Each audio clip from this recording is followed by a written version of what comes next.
Magandang umaga, Pilipinas! Narito na ang mga maiinit na mga balita sa oras na ito. Abala na ang mga bata sa paghahanda para sa pasukan. Pero may mga batang nangangarap na lang ng bagong gamit sa eskwela at magputuloy ng pag-aaral.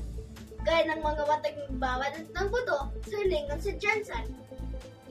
Kung ang ilang bata ay excited na sa pasukan, lalo pat bago ang kailang magagamit, ang siyam na taong gulang si John John. Simple lang hiling.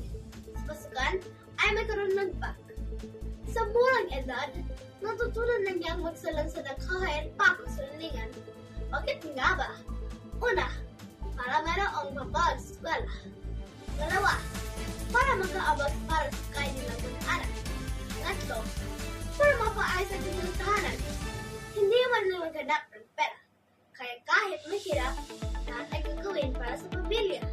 Ika nga nila, pamilya mo, responsibilidad mo.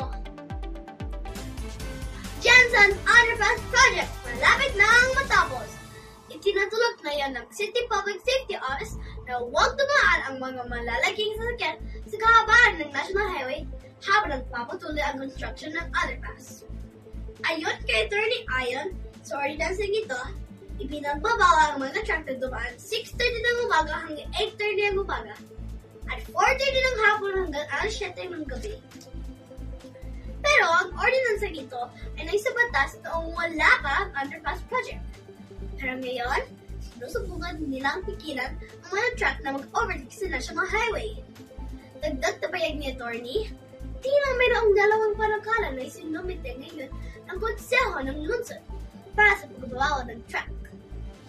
Una ay 20% truck ban kung saan ang mga malalaking sasakyan ay bawal magmaneho sa kahabaan ng National Highway habang ginagawa ang underpass. Pangalawa ay ang magpapatupad ng truck ban mula 5:30 ng umaga hanggang 9:30 ng gabi.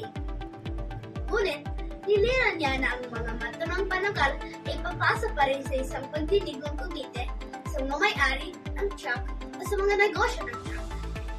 Ito ang mga kalagpong balitang punahan ang balitang